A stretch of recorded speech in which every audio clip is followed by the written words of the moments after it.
make very, very clear, nothing to do with Ecamm or their booth.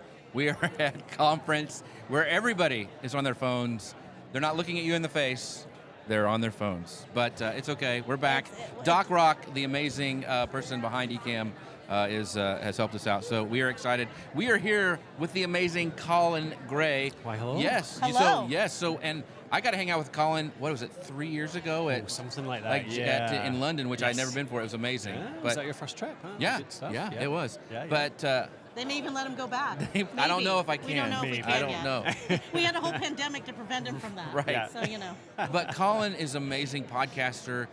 He's got, he's just a wealth of knowledge, and so we had to have him on the show, especially because we're at Podcast Movement. He spoke a couple times, didn't you? Yes. Yeah. Okay. A few times. Yeah, it's very been cool. good actually. Yeah. So, Colin, tell people, first of all, where they can find you, your podcast, and also, how you help podcasters out. Yeah, sure. I mean, the main stuff is over at thepodcasthost.com. That's our site where we write about everything podcasting, from launch to growth to monetization type stuff. So it's loads of content over there. Our podcast is called Podcraft. So that's the one me and Matthew do together. Matthew's part of my team as well, where we do kind of seasons-based how to do podcasting. So we take one topic and break it down into really detailed episodes over seasons. So yeah, that's kind of that's the ones we do. How did you get started with podcasting? Or how long ago, and then how did you get started? Yeah, it was about 2007, I believe. Okay. Wow. The early days. Yeah, the early days, With the wheel. You had to use the wheel to get your podcast. Back when it was when you were still transferring files onto MP3 players and stuff like that. It was crazy stuff.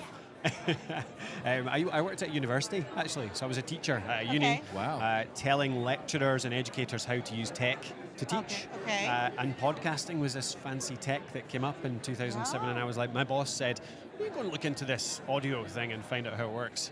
And I did, and the rest is history. I fell in love with it and just started writing about the whole medium on our site, and that's what turned into what I do today, really. What was your first podcast? Was it about a podcast Podcraft. about podcasting? It was funnily enough Podcraft, yeah. Really? That's the So one. you've been yeah. doing it this long? Well, that show is, like I say, seasons-based, so we kind of come and go on it, we update it, but it's been going since then, yeah. That's an interesting strategy, because I've talked a lot about, people get overwhelmed by the whole concept of I can't do, and I've always talked about season, just think about it seasons. So break us down what a season is for you.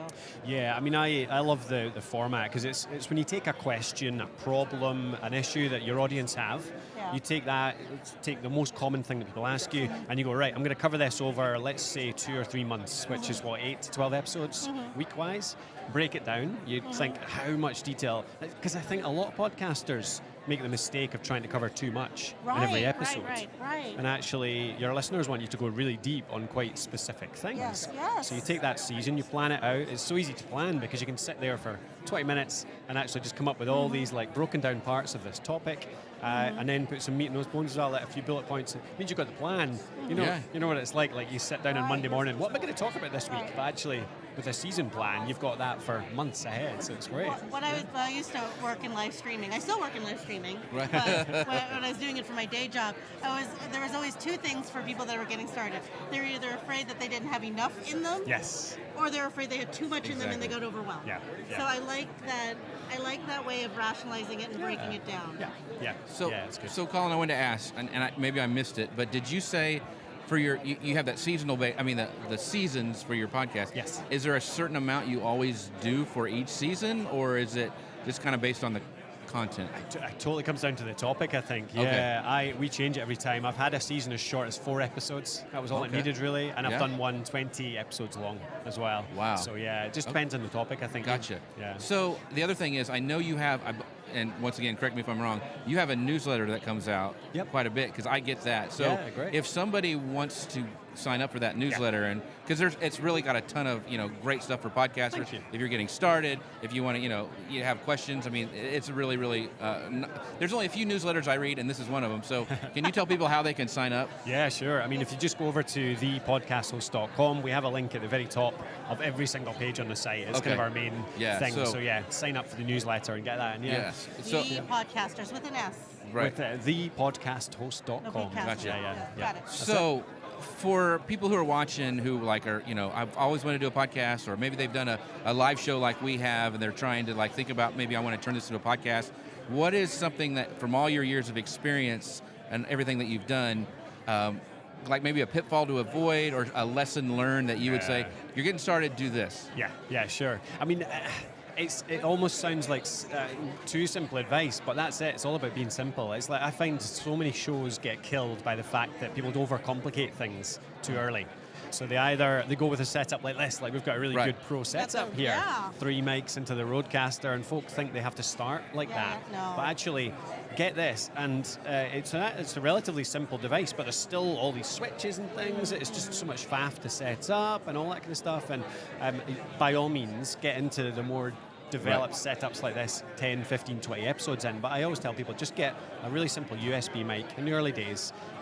Set yourself up so that you're concentrating on the content, like figuring out your best presentation style, finding your voice, talking to your listeners. That's the key really for me in the first 10, 20 episodes. So simplify everything else, from the software to the equipment to everything, all the tech parts. That's what I usually say. Do you have any specific advice for people who are getting started in editing their own podcasts? Like, yeah, sure. There's kind of a school of thought, like I take out all of my ums and ahs, and it can take like a 1 hour podcast could take 8 hours. And so what do you tell people, like, and how do you like to edit? Yeah, absolutely. So this is one of my pet subjects. What part of my talk on Wednesday was about this was how. So I have a process that I call MEE. So MEE, minimum effective editing, and it's the principle of just recording as if you're live, like this. Right. So we know we're not going to edit this afterwards. Right. So you make a mistake, you trip over your tongue, you go, oh, sorry, it's not what I meant, and you fix it then and there, and you commit to not editing.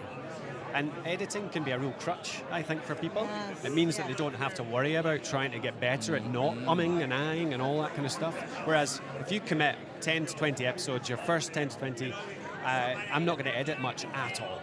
All I'm going to do is cut out, like trim it, start and end, do a basic bit of normalization for my levels, but actually I'm not going to edit out mistakes. Suddenly you think more about your ums and your ahs and your crutch words, and you edit them out yourself. And it makes it so much better because you don't spend so much time editing. That's the principle I tend to follow. That is great advice, because so I think, what was it, after 7 podcasts, people usually quit podcasting? That's a common one, and so, part of it is because of that. It's like, if you're editing so much, you're going to get burnt out, like super fast. I think that is great advice. So let's talk about the future podcasting, like the stuff that you've seen during the show, the podcast movement today, some of the new stuff. What are you most excited about in the podcasting space? Because you're like one of the OG ones. Like, we had Lou on before, and Eric's going to come on later. I mean, you guys have been doing it for so many years. What excites you, and especially about the show? I think I just love the fact that there's so many more. The podcasting is becoming more sort of big brand, so there's a lot more of the big brands coming in, but it's really excited me to see that there's still loads of indie podcasters around. There's still all these people just talking about their passion, talking about their hobby. So I just love that mix, actually. Even though we're getting some more attention through the big brands, we've still got all these indies around, and it's brilliant. I love that.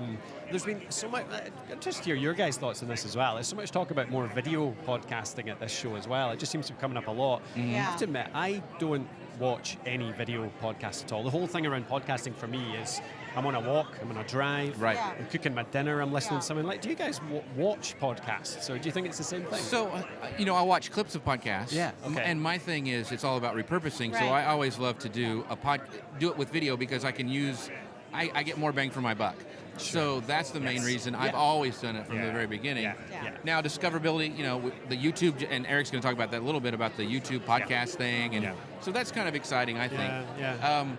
So, I don't know. I think, what are your thoughts, Grace, about video? I think with the rise of short form video, so like TikTok, Instagram Reels, YouTube Shorts, you're seeing more and more pressure to do video, and so from this is our content. This is our advertising content. Yeah, for sure. And it doesn't have to be perfect. It doesn't have to be amazing, but it draws you in. And I've discovered so many new podcasts because of something that they did on TikTok, right? And they weren't. But there's a lot of creativity, so I don't. And I always tell people, if you don't feel comfortable, or if this is too much for you, don't. Don't absolutely. do it, right? Because I've also seen people that will overlay their audio content over some other video or something else on TikTok and in Instagram, where you'll see someone like baking bread or whatever, but like the audio on top of it is this true crime, right? Right. And it sucks you in. So like that's not something that they had. That was something that they reused and generated. So. I mean, I think it's like if you're. I've always started with video, and then what I do turns into a podcast. So to go the other way, I think is a very different thing. It's a funny one, yeah. I'm not sure on it. I'm kind of withholding judgment a little bit. But even if it's a video, people still engage with it like a podcast. Right. Because I'm also very aware that someone is watching us, but they're probably, updating a spreadsheet. Or Right. moving They're not things really around watching. Right. They're not really watching. Chris Stone, you need to put on some pants and go outside. All right. So if you're watching, so what I There's that too. Yeah, you get there's the that. live comments. Yeah, Right. exactly. That's So, good. Colin, I wanted to ask you, one of the things I think, especially beginning podcasters, I mean, it takes a lot of time. They want to upgrade their equipment, and so they want to monetize. Yeah. And I know that's a big topic that we've talked about, Yeah. sessions about. Yeah. What are your thoughts of monetization, like when it should happen, and should that be your goal in podcasting? I mean, it's difficult to have it as a goal, I think, because you Right. have to, I mean, if you put it in too early, it can, well, either it just doesn't pay off, or, I mean, I like the approach of either you work towards making your own product or service. It seems, that feels like the best way, because Yes. you're building that trust with your audience for your own, your own personal brand, your own knowledge, your own experience. So if there's something that you can offer up in terms of whether it's even just coaching, or whether it's creating a course, whether it's creating a real life product, like an Right. actual physical product, I mean, I think that can be a great way to do it. But in the early days, actually, something we often recommend is working with affiliate marketing Yes. as a podcaster, because when you've only got 100, 500 listeners at that point, it's kind of it's not really worthwhile doing sponsorship. The numbers, the CPMs are Right. just a bit too low. But if you've got 100 people listening to your show that know and trust you, Right. Yeah. and you recommend a $100 product that you Yeah. genuinely like, genuinely use, Yes. fits their audience, you can convert like half of them into buying it. And Yeah. that Right. can actually be a reasonably good income. And it paves the way, even if you want to go into selling your own products later or sponsorship later, your audience know that this content is great, but it's supported by mentioning other products or whatever. So it paves the way so that I've seen shows add sponsorship 50 episodes in, Yeah. and the listeners rebel because it's never been in it before. Yeah. Yes. So setting that precedent, I think, is a good Yeah, idea. that's good. By the way, I got to give a shout out. We talked about sponsorships, and that's what we did when we started, and we Yeah. continue to do. We are very blessed to have Ecamm Yes. sponsor our show. Big shout out to them. Let's broadcast live from their booth. But you can find out more at socialmedianewslive.com/Ecamm.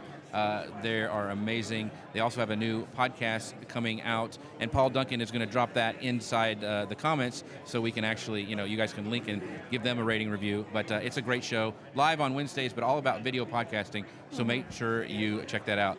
But Colin, I want to ask you another question Okay. that I'm interested in hearing what you think, because it seems like there's almost a land grab for podcasts with the networks. Yes. I'd love to know your thought about networks, and I know sometimes when I've read some of the things that they want you to do to provide as a creator, they want you to give them a lot. Yeah. And sometimes there's even like a clause that says something about like, we have the right to replace you as a host. Yeah.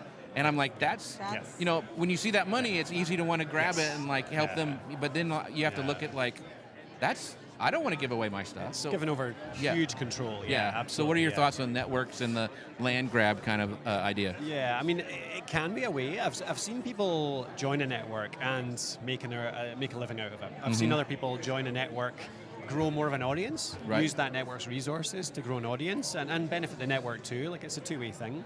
But then actually take that elsewhere and grow your show elsewhere. So it can be, I think it depends on your situation, doesn't it? It depends Right. whether you have a bit of an existing audience, whether you're willing to give up that control, maybe even give up your whole first show to the network so that you can move on to something later on and Yeah. use that equity that you've built with the audience there. But I don't know, I think it's very personal. Yeah. So for your brand and podcast, like, what are you looking for in the future? Like, to me, when I look at you, I'm like, oh, he's made it. He's got it. He's got the followers. He's been doing this for so long. So how does an old school podcaster, what are you trying to get? Is it always more followers? Is it more sponsors? what do you reach for as like a business goal for Yeah. like your thing? Well, it's interesting. Right now, the main thing we're doing is actually just trying to create more products for our Right. audience, our existing audience. Because like you say, we're in a really lucky position where people do follow our stuff and follow along. So we hear the questions and the problems that people have quite often. Right. And the biggest thing they always came to with me, part of the reason it's my pet thing, is editing. How do you make that easier? That's why we create, so our product Alitu, for example, that's why we created that. That's our podcast maker app. Started with just editing, making it easier to edit, simplify editing, because so many people use like Audition, Audacity. They're not really podcast specific. They've got so many things in there that don't fit podcasters. So that's what I love doing actually, is taking the questions we get from our audience and turning it into solutions for them. And that's where Alitu came from. So that's kind of our focus at the moment, is making that app into everything that people need to make a podcast. So it's good fun as well. Very cool. Perfect. So one of the last questions I want to ask you is, we talked with Lou, who, like once again is an OG podcaster. Yeah. You don't do video so much. So how can podcasters who are like specifically audio only, how do you build community?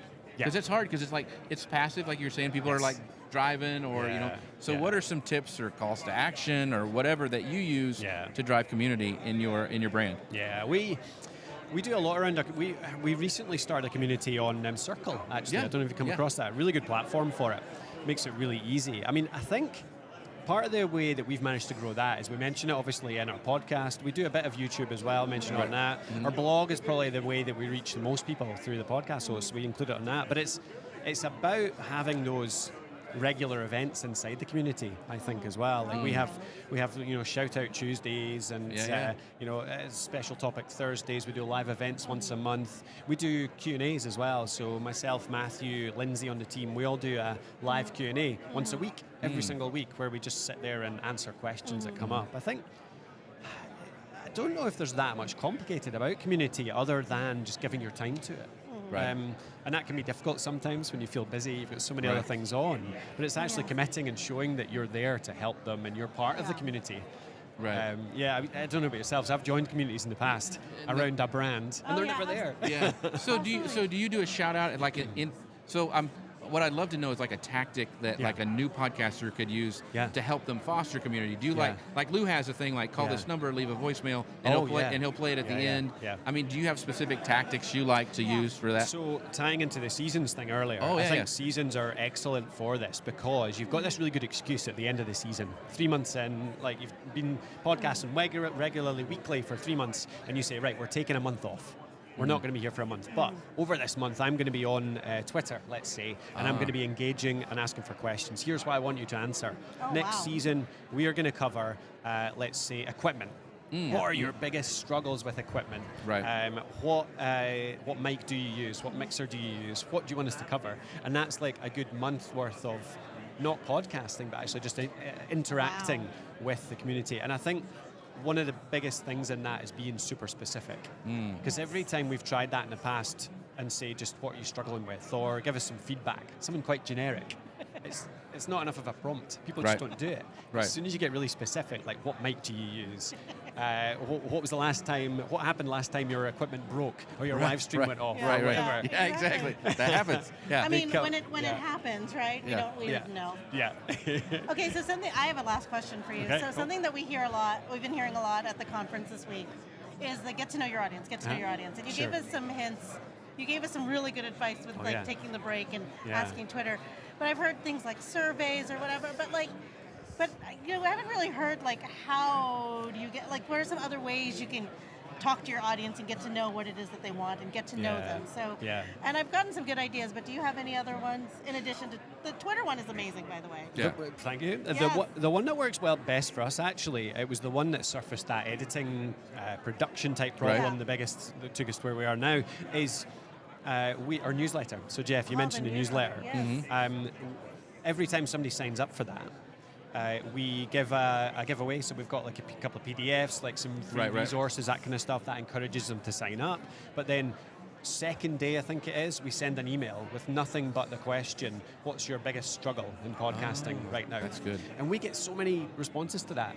It's just so quick and simple, and it's automated, it goes out, but it's from my name, and I genuinely reply to people who reply to it. So it's partly automated, but it's also partly community building and engagement. Right. but we get so much from that, so much feedback from that. What I love about it is the simplicity of it, the one question. Keep it really Yeah, simple. because a lot of people will send it, because I keep hearing the survey, and I'm like, well, and as a listener and a consumer, I'm like, I don't want to answer There's 20 too many. questions. Right. Too many. But that builds your show too. Yeah. I mean, Yeah. then you know what to like. What if you have like 10 people asking, what mic to get? That's it. You know, Yep, there you go. Absolutely. That powers the content from then on. Yeah, Right. totally. Very cool. Yeah. Well, Colin, I don't want to take any more of your time, but let everybody know, and we'll make sure we tag it everywhere on the show notes and everything, where they can find you, how to get a hold of you, and that awesome newsletter, by the way. You need to sign up Thank for you. that. Yes, I really yes. appreciate that, Yeah, Jeff. yeah. That's great. Yeah, we're over at, all the content, if you want to learn how to start your podcast, it's over at thepodcasthost.com. And if you want to check out our podcast maker app, that'd be excellent too. That's over at alitu.com, alitu.com. Awesome. Thanks, Colin. Thank you. Appreciate it, man. Thank you, Colin. Thank you very much. All right, guys, that was Colin Gray. Make sure you go. I'm serious. That newsletter, I've told you before that, like, I don't sign up for many, but that's one of them, and it's real good. Jeff doesn't even read my emails. I barely read and at all. he reads this newsletter. So that's why I do live video. That's why.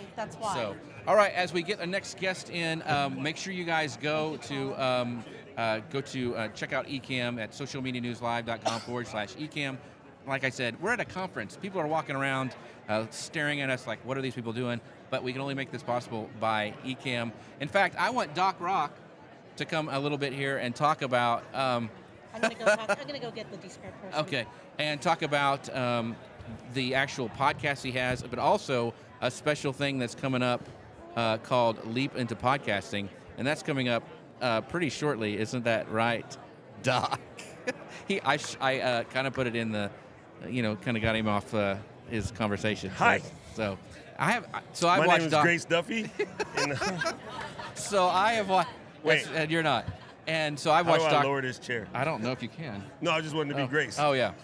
So I know Doc for a while, watched him, and this is the first time we met in real life. Yes. So and Jim is taking all. He's We're my changing photographer. the name of this to the Before Right. and After podcast. That's right. So and I can run real fast too. Look at that. No, then you don't cross the streams. Remember that. Bad things happen. So, Doc, talk first of all about the new podcast Yes. that you're doing called The Flow. Where to find it? What's it about?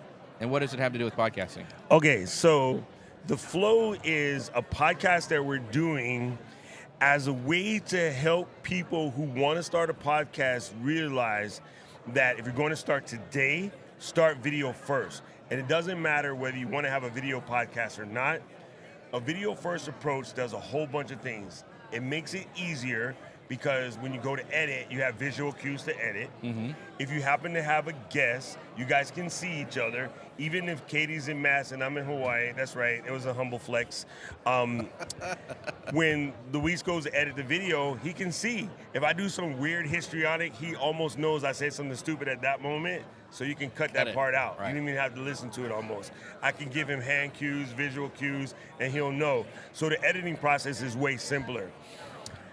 What a lot of people always say is, how do I get more people to see my podcast? Number one question on the floor today. Right? Well, if you're shooting a video first approach, you can take clips and send it to the video locations like TikTok, Instagram, Twitter, YouTube, Facebook, LinkedIn, so forth, so on, and et cetera. Amazon Live. Amazon Live, another one. Yeah. So you can send video clips there, and those become your discovery mechanisms, right? So people can discover you and then come back to your real cast. So we're showing the workflow of how to generate a podcast from zero to hero. And then we're also talking about the video aspect of it, because it just really does make it easier. Nowadays, this whole conference is talking about, video podcast is new. Well, and I'm laughing over here because I've been doing video podcasts for 18 plus years. Right, it's what you You said. know? Yeah. So, yeah, it does make life way easier. It just is. It does. But they can also watch it at a certain time. of the week. 100%. Yeah, where's it We're live at? Every Tuesday at 12 p.m. Eastern, we record a live version, and then a week later, it ends up in your podcast feed, wherever podcast getting is got. You can find us at flow.ecamm.com, or you can just go to like Apple Podcasts or whatever and just type in The Flow. We're Right, in there. The Flow. And if you like it, leave us a review. That's the most important thing you can do for any podcast, people. I know a lot of listeners don't know this. The best thing you can do for a podcast is leave a review on iTunes, because it's the one that counts, and share with somebody. Jeff, I heard this new podcast, and it's about, like beard grooming and stuff. You got to check it out. sharing podcasts and leaving reviews is the best thing Right. you can do for any podcast you love. I Yeah. know a bunch of people listen to The Daily. I do too. Yep. Same as Grace. Yep. I wonder how many people have actually left a review. That's true. Probably not many. But I the other have. thing is you have to educate people now. You're not supposed to say, like, subscribe to my podcast. It's Follow. supposed to be follow because Follow. people get confused that it costs money because there are subscription-based podcasts. So say, follow our podcast, leave a rating and review. So on that note, Yes, sir. there's something else coming up that's really, really cool. Oh, Leap into podcasting. this. Yes. Leaping the podcast is going to be cool. So this will be our third leap. It's funny. Thirdly leap. It's funny to say it. Our thirdly leap. This is our third leap. Stephanie and Katie sort of started our leap like years ago. That's how I met you guys, actually. Right. We were Right.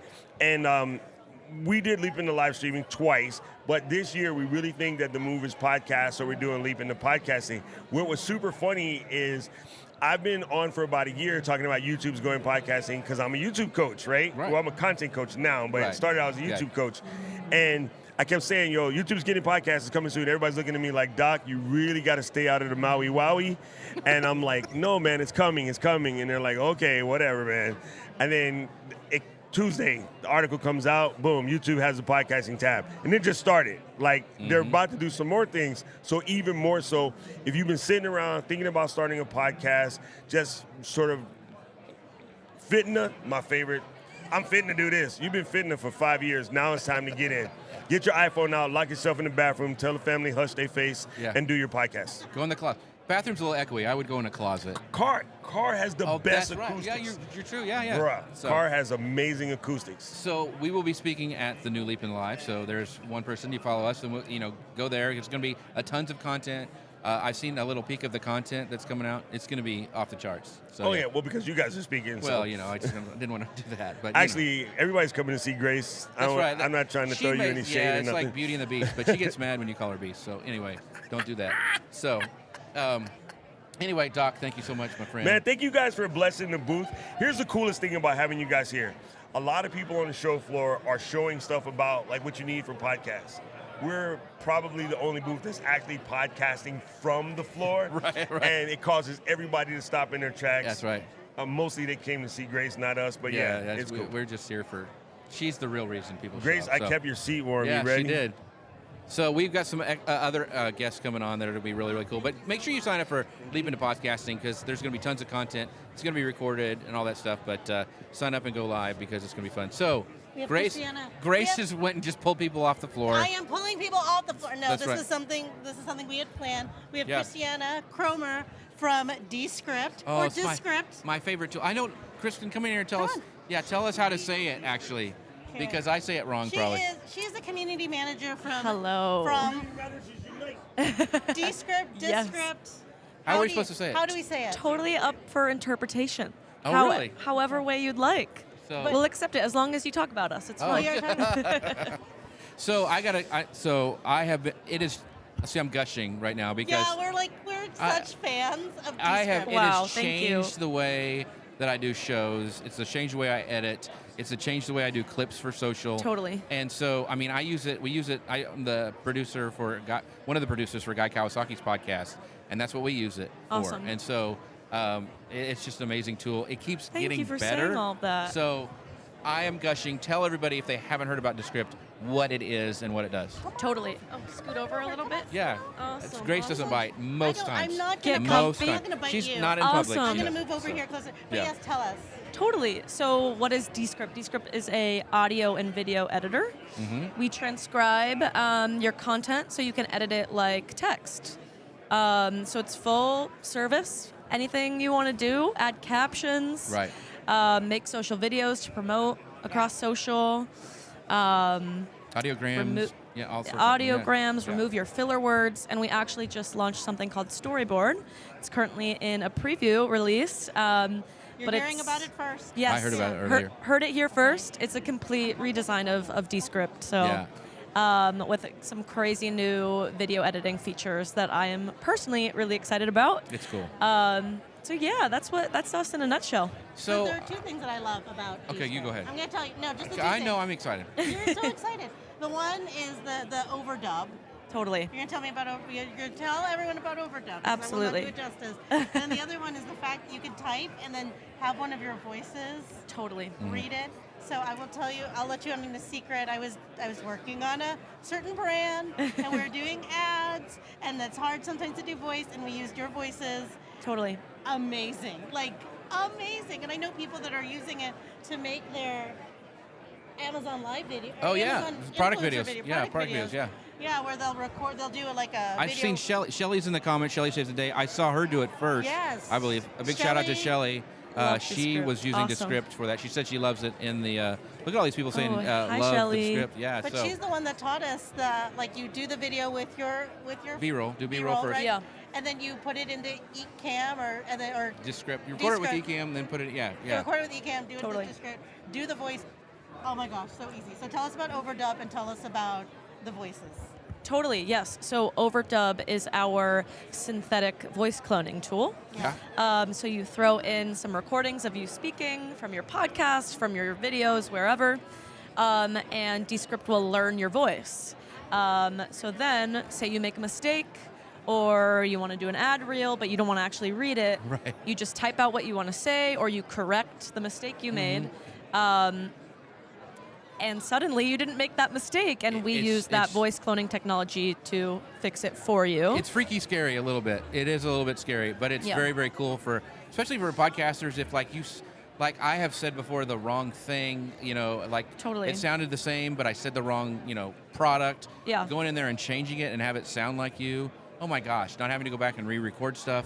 Totally. The other thing, we kind of glossed over, like, oh yeah, it transcribes. So you can drop an audio or a video in there, and it makes a Yes. transcript. Now, there are other tools that do this, but I have found that this one has the best accuracy Totally. of it. And you also offer like white glove, We where, do. where a human can go back through it too. So you have both Exactly. options, right? Yes, exactly. So especially if you have like solid audio, Right. we can get the transcription just with our AI up Right. to 99% accuracy. Right. And then we have a lot of tools that in Descript itself that can get you up to that 100%. So we have something called the Transcription Wizard, Right. where we'll go through and actually recommend things that we think were wrong. Really quick and easy pass through, get those fixed. Right. We also have something called the Transcription Glossary, where say you have a podcast with a lot of jargon, you can put those words in, and Descript will learn them and start getting them right. It's amazing because like whenever we've had Lou on here earlier, and his name's Lou Mangello. It always comes across as Lemon Jello, but I was able to go in and fix that Right. in that glossary, and it does it right. The same way with yours. When I say Gray Stuffy, it's like Gray Snuffy. Yeah. Right. Kind of blur your words together, and I can fix it that way as well. Right. So that does save a lot of time. It Totally. adds up after a while. So. Absolutely, yes. So yes. we need a shout out for what is the name of the company that does all this? It's Descript. Yes. So check us out, descript.com. I'm Christiana. I'm our community manager. You can also join our Discord, follow us along on social. It's amazing. I don't think you got to comprehend this because you drag in any audio and video and then it makes a transcript. Okay, there's other tools that do that. Gotcha. But you edit your word, like it's a Word document. Think of it's text. You edit that. It changes it. It'll make clips. Here's our workflow. So we do this show. We drag it as soon as the show's done.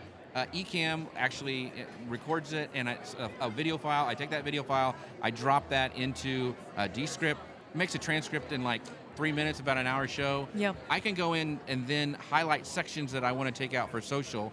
As I highlight those, I know it actually tells me how long that's going to be. And I know that since I'm doing it for social, I want to make a square video clip that I want it to be under 220, which is Twitter.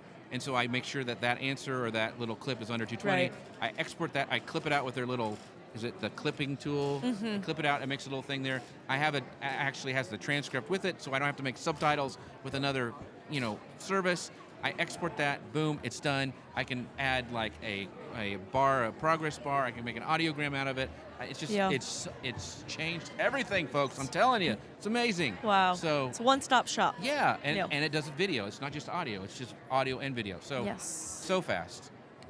So Awesome. I probably took all the words out of your mouth. But I'm No, sorry. you did. I know. But- I don't even need to be here. So a sneak peek of the video editing stuff that's coming Totally. out. Sure. So talk about storyboards. Yes. So Storyboard, we launched that just about a month ago.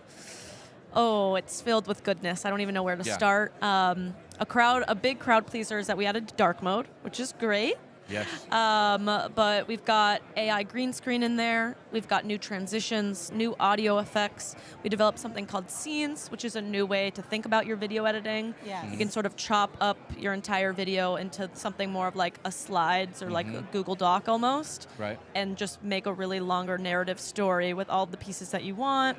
We added a stock media library, so everybody completely free to use, can add Very cool. B-roll, GIFs, stock music. Oh my gosh. Templates. That's my big And thing. a Yes. big one. Yeah. Templates is probably my favorite, Right. and probably something that I will use the most out of. Right. So now in Descript you can save templates with all of your branding, the captions you want, the waveforms you want, whatever. You just hit publish, and you and your team can reuse that over and over again. We also have Descript provided like a gallery of templates Yeah. you can choose from That's if you don't cool. want to make your own. And that is amazing if you've got a live show, weekly live show, weekly podcast. Exactly. And you just got to get that, you're working on the Content's out. just you have that, templates will save you. So that is amazing. Yes, So, I'm stoked about it. LBC Branding said, I didn't know about the glossary. I'm checking that out today. Awesome. That does save a lot of time. It really does, especially with, if if you work for a company, like I did the same thing with Ecamm because sometimes it would not put the 2 M's in it. Yeah. So being able to use that glossary saves you time and saves your transcript when you export it and all that kind of stuff. So Totally. Very, very cool. So check Awesome. out Descript or Descript.com. Yes, Yeah, whatever. either way. Yeah. Yes, Yeah. And check she us has out. to go to a meeting, so Oh, we're gonna yes. let her Okay. go. Thank But you this so was much. so fun. Thank you Yeah. so much for having me. Yeah. Thanks for letting everyone us watching. Pull This you is so in fun. from the floor. Anytime. Because they're actually exhibiting this week. So Darcy, it's Descript with a Yes. T. So Descript. Descript.com. Descript. Absolutely. Check us So, out. Come say awesome. hi. We've got a Awesome. couple more guests. It's going to be amazing. We've got the incredible, one of my favorite guys, Jim Fuse, who's helped me with Amazon Live, but he is also a podcaster. So we're going to pull him in really quick. I'm going to get Jim first because Eric, he wasn't here on time. So, no, we're going to get Jim first. We're going to close with you. We're going to close with Eric Fisher. So Jim Fuse. This is how we treat our friends. That's right. guys. Because That's how we he treat can our friends. take it. We've But got the amazing Jim Fuse, and He's throwing Eric, things. Eric's throwing He's a throwing fit right things. now. Sorry. But oh my gosh. but Jim has helped me, and we've had him on the show, and him and his partner in crime, Chris Stone, on quite a bit. But very excited about Amazon Live. But they're also do the show as a podcast. So, Yes. Jim, tell people about Dealcasters, where they can find you, what you guys do, all that stuff. Well, as Chris would say, we're on all the tubes, or all the books. But we also have a podcast, Dealcasters, which what we do is some of our Amazon live shows that are interviews is we turn them into podcasts. So we're on Apple, Spotify. And so you just go look for Dealcasters. In fact, the easiest way to find Dealcasters, just go to Google. Right, it's Because everywhere. it's everywhere. Right.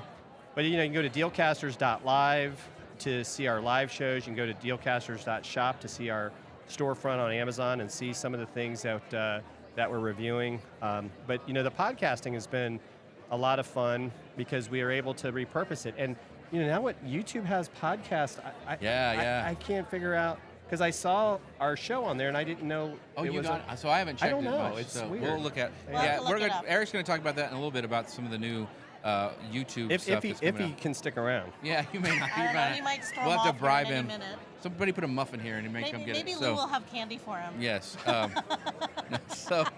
So Jim, how long you've been podcasting?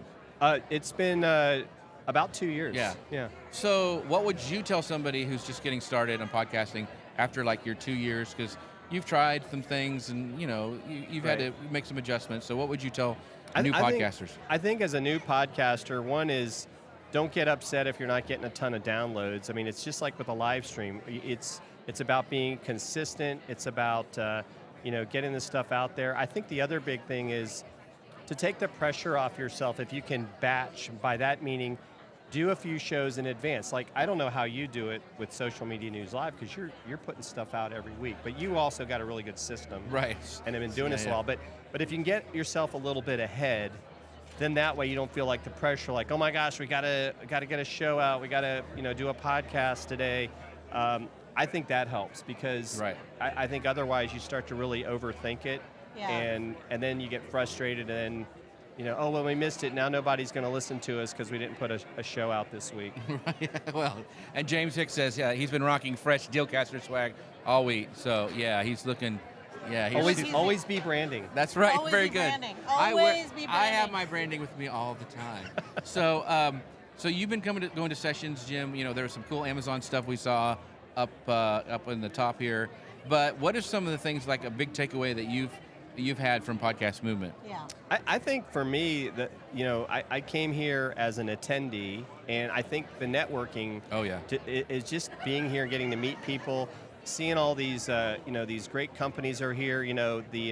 The next row behind us, I guess we could call it Gas Central, where you've got all these tech companies. You've Right. got Heil and Shure Right. and Yeah. Focusrite, and then I learned about this company called Hercules Yes. that is actually up in Nashville. They made guitar stands, but now they are creating stands for things Mics like your and- phone yeah. and your tablets. So as a creator, that's like like right now, right? You've got all this stuff here, but Yeah. sometimes you need it out of the way. So that was really neat. And then Focusrite's got this new, is it called the Vocaster? Yeah, yeah. Which You can have one. There's one version that has one mic and one headphone to keep it simple. And then another version Yes. has two inputs and two mics, so you can do Yes. an interview. Yeah, it's really cool.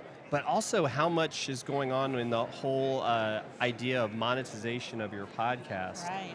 And I'm still find that to be, something that I got to really look into, because I'm not really sure what the right way to go is. But I'll have to ask the great Jeff C. maybe some Yeah. stuff about that. I'll let you know when I hit it. Hit the big time. So let's talk a little bit, because a lot of people still don't know what Amazon Live is. I bet you've had to explain it quite a bit probably already in this Right. conference.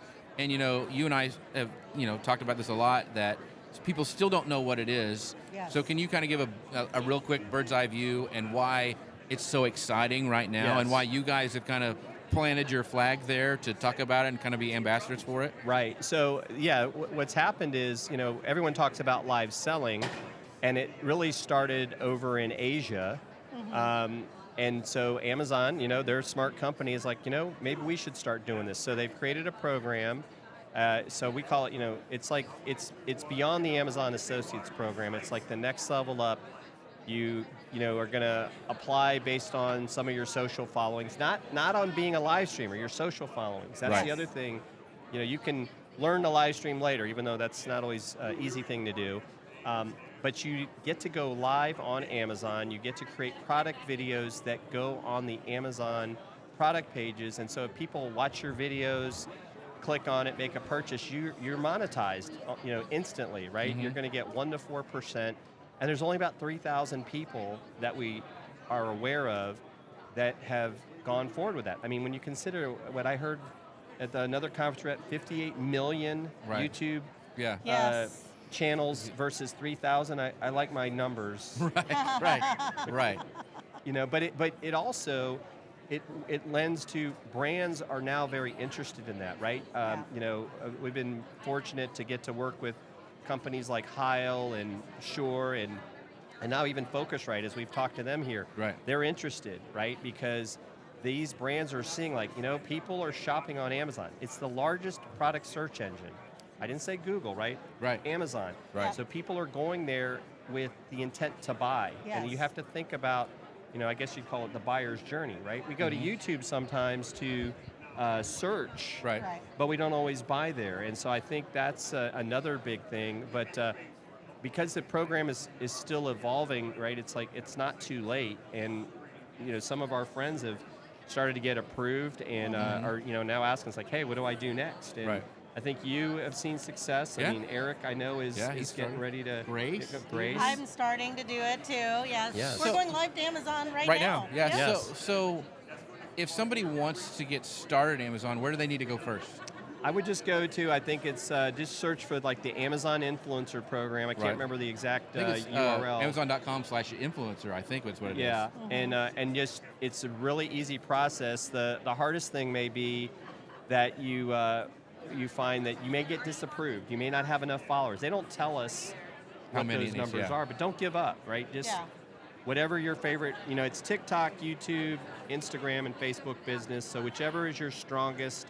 If you don't get it, just keep working at it. Yeah. And And it takes Don't give time up. to get approved, right? Yes. And So- get on product pages after that. Yes. Yeah, get on product pages. It does take a little bit of time, so don't get discouraged if you don't hear back right. They've been varying. It usually like 3 to 4 weeks to get on Right. product pages. Yeah. Right. But now, once you do. Now Albert's got an interesting question. Yeah. Can Amazon Live be classified as a podcast? Well- We do that with Dealcasters. We take our interview live streams and turn them into a podcast, and they are on Amazon Music. And then the beauty of that is, just like with Social Media News Yeah. Live, is we're able to put those podcasts in the carousel. Yep. And People so can if subscribe. right now, if you're watching Social Media News Live, go down there into the carousel and click on Social Media News Live and You can follow, follow our them show. Yeah. on Yeah. Amazon. Yeah. And So if you go jeffc.live, that's the fastest way to jump to our storefront. That's where you'll see the live right now, and you Yeah. can see the actual.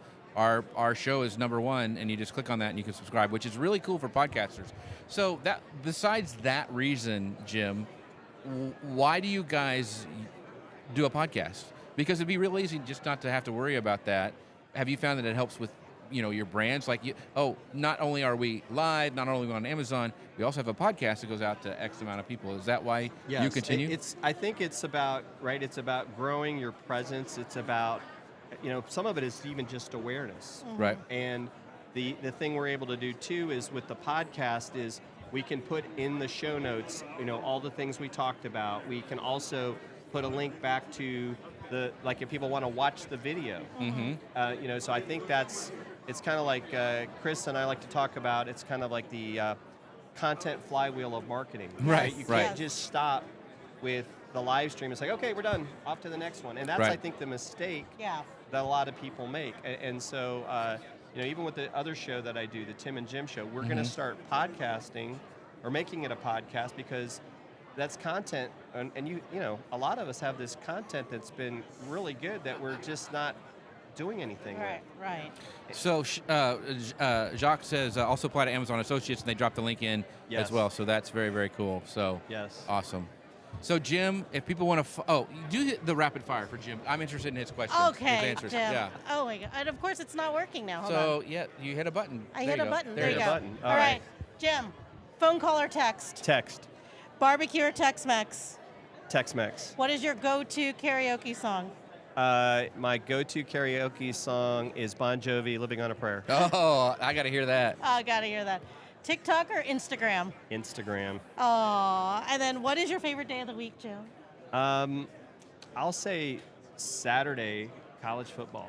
Oh, I thought it'd be do the Braves play on Saturday? Well, they play every day. Oh, that's true. They play every He's day. like 10 minutes away, so he's Oh, very my- lucky. But Jim, before you go, I want you to Yes. let everybody know where to find you, your Yes. show on Amazon, your Amazon storefront, whatever Yes. you want to say. Let people know where they can find Dealcasters and your amazing Yeah, content. so you can find Dealcasters, like I said, dealcasters.live or dealcasters.shop.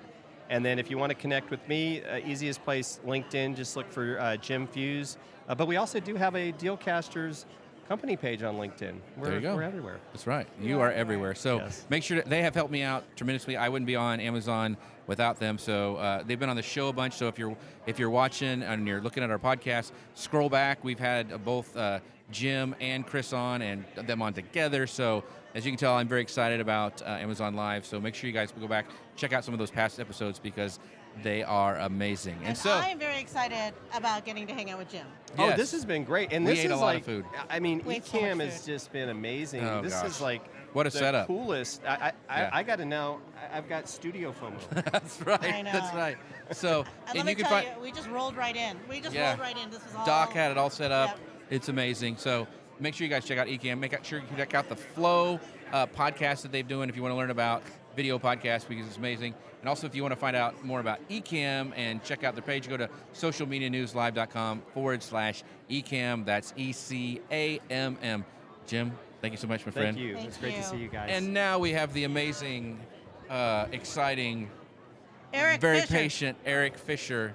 Eric Fisher. Because have we done a show live together? We've been doing live shows, the three of us, for like I don't know. Oh my gosh. forever. I don't think the three of us have ever done a show live together live. Ever. No, I in don't think we have. We've person. never been in person. We've done That's shows not true. for like We've never been in person Yeah. together. This is rare. So Yes. Eric Fisher, Beyond the To-Do List podcast, he's another one of the OG podcasters. He's been doing it almost as long as Lou. Almost. Almost, not almost, quite, but not I mean, he's been doing it for a long time. How many episodes now? You just did a big celebratory thing, like Yeah, the show has its 10th birthday this month, August 2022. So since August 2012. wow. And there's like near 450-ish episodes. Crazy. Wow. Yeah. That's So- crazy. I wanted to ask you, since you've been doing it for such a long time, we've kind of asked Well, we the need to talk people. about his show first. No, everybody knows it. No. No, tell them what your show's about. Tell us about It's- your show. It's beyond the to-do list. It's a productivity show. Every time I say that to somebody, they say, "Oh, I need to listen to your show," and I'm like, "Yes, you do. Here's Yeah. where you go to do it. It's beyondthetodolist.com." And I talk to different people, various stages of productivity, whether they've got a brand new book out all about a specific topic, work-life balance, email, even like corporate culture, how to create great Right. teams, how to work with creative people, how to be a creative person, all like the spectrum. That's why it's called Beyond the To-Do List. So if people want to go, and they haven't, which most of the internet has, but let's just pretend that they haven't, where should they start? What's like a good episode to start at? Yeah, well, so 2 recent episodes are Tiago Forte about building yeah. a second brain. yes, with And Notion. yes, Yes. Yes, he's so really good. or any tool, really. Yeah, I use Roam That's a Research. brand new episode out right now, and that's really going to offload some of all the just things we're trying to hold in our brains Right. constantly, and that are overloading us with information overload. Yeah. And it's going to give you a system and a way to capture, work with, use, Yeah. have better ideas, use those ideas. Yes. So content creators and everyone else can use that. Another one is another recent one. The one right before that actually is Kate Tellers from The Moth. Long time yeah. running Wow, yeah. podcast. Really great. And her conversation with me was all about not just the power of, but the skill of storytelling. Right. Oh, wow. And the importance of that. So that comes to light in the doing better presentations for work, Yeah. or writing, or video making, all this kind of good. It works so seamlessly into all these aspects Yeah. of life. So And you've got some big heavy hitters on there. I mean, like John Acuff, who's one of my fun. That one's fun coming one. up. The New guy one. who does Accidental Creative. You've had on a Todd couple Henry. times. Todd Henry's amazing. He's coming up again Oh, as good. well. Yeah, so, Oh my gosh. so I mean, some really good people. Some people you may not have heard of, but they're always excellent interviews, and you always learn something. So, and you even have some like shortcasts, like Blinkist things. Yeah. Too. So talk about that real quick. Yeah, so I've got a partnership with Blinkist, and if you've not heard of them, it's BLINKIST, and you go in there, and they basically partnered with me, and we've got 75 episodes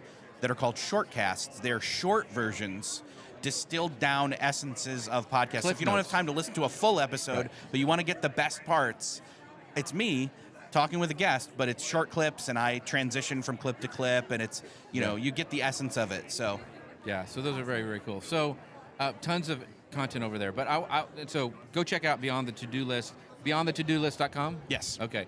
But I want to know, since you've been doing this for so long, and we asked Colin, we asked, Lauren, and even Megan, like, what would you tell brand new podcasters that are just getting started, maybe a pitfall that you could avoid or something like that? Like, what do you tell them when they want to get started?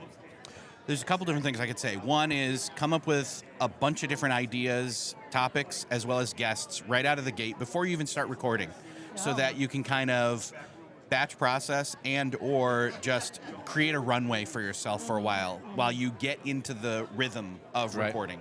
That's the first, that one I did. A lesson I learned retroactively was document Right, everything as you go. Mark where there are conversation pivot points in case you want to do dynamic ads in the future. Yeah. Document titles, have it in a spreadsheet, mark, when it was recorded, all these different things, like document them all, and even do transcriptions as you go. Like, don't create a backlog of work for yourself in the future. Pass the baton to your future self now while it's tiny little tasks, not a Right. big old behemoth of a project. So what tools do you use to help streamline your workflow? Oh gosh, let's see. Yeah, well, productivity Descript guy. is one of them. Descript, yeah. Yes, so we just talked about that. You talked with that. Let's see, what else?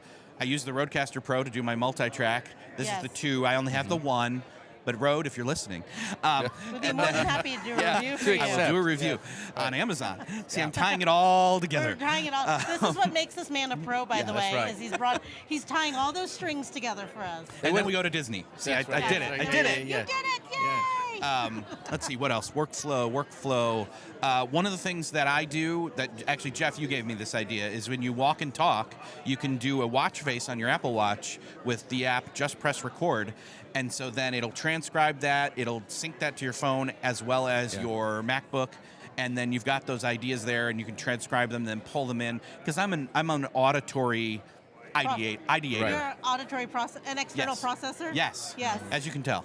Yes. So We've it's- worked together for a very long time. Right. So I know this about him. It's Just Press Record. You can find it in the App Store, but it's all in my watch faces. Yeah. So it works. It's great for when you're driving and you have an idea or you hear something to do that. So Yeah. yeah. Let's see. I'm trying to come up with what else. What else do I use to stream? What do you use to edit? Stream. Yeah, well- So I have an editor. So I don't do that But anymore. you used to. I used to use Audacity just Right. because I was used to it. Right. And it's still quick, simple, easy, and free. Right. So Yes, yeah. yes. something you can use to get started. So at So what point did you hire an editor? Too late. Okay. I waited too long. Yet another lesson. Yes. It's been about a year now. Okay. yeah. But And before you've that, been it was doing it for how all long? me. 10 years? 10 years, so 9 of those years, somebody else didn't edit it. It was me. Yeah. So walking around, going to sessions, what is a big takeaway? I know we've been teasing you're going to talk about YouTube in a little bit, but Yeah. what did you take away from this conference so far? I'm going to say one of the biggest things for me that was a takeaway was that it's easier, I think, for somebody to commit to subscribing to your email newsletter instead of your podcast. Oh, yeah. Really? Yeah. It's a commitment to listen to a podcast or subscribe to a podcast and have it keep showing up. But if an email inbox is less frequent, less of a just, I don't know. It's less of a commitment. It goes in a folder, you can delete it, you can hide it, you can whatever. But podcast inbox is kind of almost sacred, right? Yeah. Yeah. So, but the gist here is in terms of creating your own discovery engine, it was Jay Klaus whose session this was. He said, use your social to get people to your email newsletter, and do a good newsletter, and remind them of great shows you have coming or just did, etc. And they're and then that way you can re-engage. If somebody unsubscribes from your podcast but is still subscribed to your newsletter, you can re-engage them and get them Right. excited back in your show. Right. So I think a lot of people go through your list and they don't just subscribe. They pick out different episodes like, oh, I want to listen to John Acuff. Oh, I want to listen to, Todd Henry. And they start with those and like, okay, he's worth it. I'm going to hit that subscribe button. So a lot of times don't think it happens right away. Right, exactly. And this is a way that you can nurture somebody towards subscribing long term to the show versus short term. Yeah. So we've teased it. We've talked about video with podcasting for a long time. So talk about, this YouTube news and what's your thoughts on it, just kind of broadly. A lot of people have been hoping for something substantial from YouTube in the podcasting space for a while. Absolutely. Earlier this week, or very late last week, I can't remember now, it's been a blur being here, they announced that youtube.com/podcasts was a new landing page for podcasts. So youtube.com/podcasts, that's live right now. You can go there. Right now, it is top podcasts that are primarily the top podcasts on YouTube. Yeah. But longer form, longer term, timeline-wise, us podcasters are waiting to see, okay, YouTube, what else are you going to do with this? Can we connect our RSS feed to this and have people pull it in, a la, say, YouTube Music or Right. something along those lines? So there's not a lot of info here just yet. There's Up Twitter. until this point, it's kind of been you Yeah. either record your show live or pre-recorded and put the video over on YouTube, Right. or you go the route of audiograms / Yes. cover art only and audio playing. Yes. And this may provide a third way and possibly a better way, because I've been hesitant to do both those things. Right. Right. So, what are you? Because you're kind of like Colin. You've been audio only for a long, long time. Yeah. What are your thoughts about all this push towards video because of YouTube, for one? Yeah. I mean, that's a Yep. big thing. Is that something you're looking forward? you're looking to do for your podcast in the future? Is it going to be like, oh gosh, like now I have to do video? I mean, what are your thoughts on, as an old school, just audio only, like this talk about video? I'm not scared to do video. Yeah. I'd like to do video, Right. but as a productivity thing, it's like, okay, do you have the bandwidth to handle doing video? Right. And for me, it's probably a maybe. Right. For others, it's a no, and I say, then that's your answer. Don't Yeah. do it. Yep. But maybe you can, and the other piece is if, like, for example, you guys go live every week, Right. you've got a consistent release schedule because it's live. I batch process my show and Right. record a bunch of them and then push it through the ringer and make the sausage. But if it's not live, so with like Right, Ecamm exactly. or whatever, Yeah. you can actually record those as an interview show because it has great audio quality. You can capture the video, and it's still batch process because you Yes. could line up 3 or 4 of those a day and go. And then with this YouTube functionality and even Twitter, which I want you to touch on, Yes.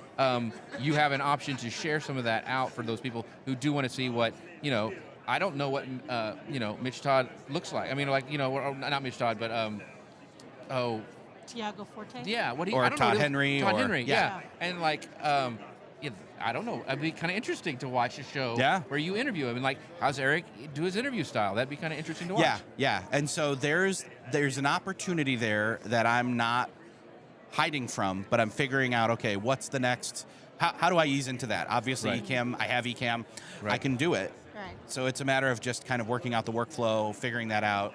And I do think that visual clips, talking head clips, are better than audiograms if I wanted to chop it up into social, shareable chunks. Absolutely. Gotcha. So Twitter.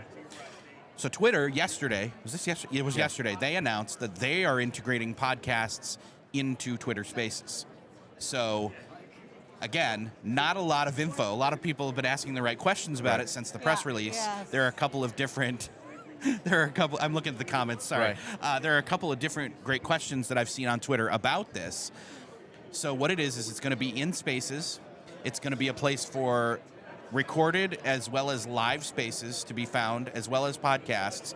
And from what we can glean as far as what they've said, is that the content that you're already interacting with on Twitter will then feed into the recommendations and the algorithm as to what they show you podcast-wise there. Again, we don't know if you can connect an RSS feed there or subscribe, but it is kind of a, hey, swipe and browse kind of a thing so far. And that, anything at this point for podcasters that aids in discoverability is a bonus, and this may be another great engine for that. And we went to a session about using Twitter to promote. Yeah. So that- Yes. That was really interesting. I saw a little bit of it at the end. So. I love that though, because we all remember the boom of social audio Yes. in 2020, and we know a lot of people that went all in Yes. on social And audio. Some of them are still going. We And have so- yeah, we they're have a still friend, going. Ramon Ray, he has like a huge one he does. I think it's every morning. They're still doing Oh my it. God. Yeah, So it's out there, right? Yeah. And so, but there's been a lot of questions that are like, okay, well, now what? Now what? So this is a good use for that established platform technology, having this to be a place for your podcast as well. Yeah, so if you have a decent Twitter following or presence or interactivity, Right. you may see a push or a lift of recommendation for your show or shows in there. They're going to group them by the standard, topics, news, sports, entertainment, etc. But that doesn't mean that if you're not in those niches with your show, you won't show up. Right. But again, remains to be seen yet. It broke yesterday. So Yeah, very, very, just And kind of there's like, a- oh my gosh, news. Yeah. Yeah. And there's a lot of indie podcasts, as we've met and seen this week, right, that do not necessarily fit in a need. But if it's recommended based on your Twitter following, Yeah, that's then cool. you're going to get discovered by people that are interested in whatever it is that you're into. Right. Yeah. So before we wrap everything up, and I see that WDW Radio says, oh my gosh, is that the Great Straight The Coffee? Great Stuff. If they're watching, if Lauren is around, I'd love to get her to shout out, because she's had a new podcast that I want to give her a shout out to if she wants to come on. If you can hear us, Lauren, but who knows if she's watching or not. But anyway, so there's Deb Mitchell. Hey, Deb. Good to see you. Yeah, the whole set's here. The whole set is The whole here. set. You could, go get your card punched. One of the things that I want people to do, Eric, and you can jump in and tell me if you want to, do any other announcements, but, where can people find you, and like how often are you releasing, and, what's coming up for Beyond the To-Do List? You have some And I mean, I don't know if you want to talk about dynamic ads any, because that's a kind of a new thing for you and what that means for podcasters. Sure. So- Well, and that I think is been a big topic. A lot of podcasters are hesitant when it comes to dynamic ads because it's the devil to them. Right. And I'm saying I'm going to say this. I just went all in on dynamic ads because I can serve ads in my entire back catalog of 10 years of podcasting. Right. And so because I can look at my stats and I can see that people are still And downloading. you've been consistent. That's to the those. thing. Like, Yeah. you Yes. haven't missed one. Yeah. So it's a weekly show, weekly release. Right. That's my consistency. That's my rhythm. What else did you ask? What your thoughts are dynamic ads? Yeah. Because, like, I mean, I just think that allows you to place ads in the back catalog and turn them off if you want to. You can completely turn them off. If you don't want to have any, you can just have none, which is kind of nice. You talked to me, off camera about, like, and we talked about earlier, like, if you're a new podcaster, what you should do, and you mentioned, like, even if you're not running dynamic ads, you should do something. So talk about. Yeah, all along. So I would say that as you're going through and you're producing your show, that every time you have a workflow, that you take note of the 1 or 2 or 3 places even that are good conversational breaks or pivot points in your show to naturally insert something, and then you can do host read ads as dynamic insert. It doesn't have to be programmatic, which means somebody else read it and is inserting it and so on. And so it can still be you. And so then even if podcasting advertising is not part of your monetization strategy, but podcasting is part of your overall business strategy, so you've got an event coming up. Right. Yeah. Hey, this is Eric Fisher. Come to my event. We've got it's coming up, da-da-da-da-da. Right. And then those aren't in there for the perpetuity of that episode forever and ever, amen. Right. You It's can change just them. for that month, week, whatever, in the run-up to the event. And I think Pat Flynn does that now with all his, does. like, his call to actions. He changed his call to action, and he does it for his entire back catalog. Exactly. So the point that I was trying to push Eric to, and he made, was that Evergreen. Evergreen. But that you have that process, even if you're like, I'll never do dynamic ads, I'll never get a sponsor, to make those things. And if you're consistent after 10 years, then you can go back. I mean, you don't even have to wait that long. But you know what I mean? It's like there's a spot for.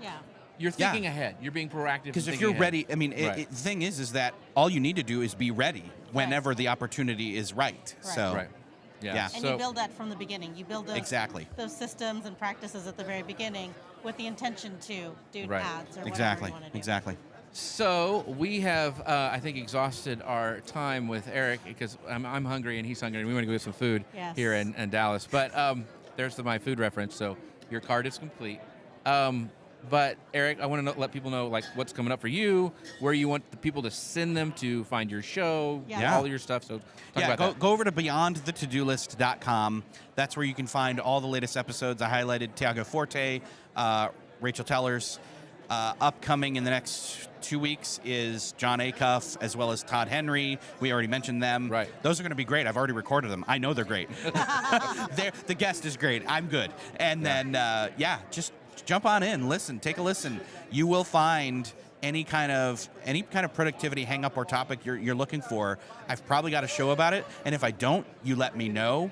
Go to twitter.com/Eric with a K, the letter J, Fisher. Tweet me. Let me know, hey, you don't have an episode on this. I'll make one for you. Yeah. For you. And well, I think you're great. Thank you. I think you're great. I think you're great too. He's okay. And Jeff, maybe. Jeff's all right. So, thank you guys for watching. Thank you for Ecamm for letting us do this show, being able to be in this booth. If you want to find out more about Ecamm and the incredible stuff that they can do, make sure you go to socialmedianewslive.com/Ecamm. That's ECAMM.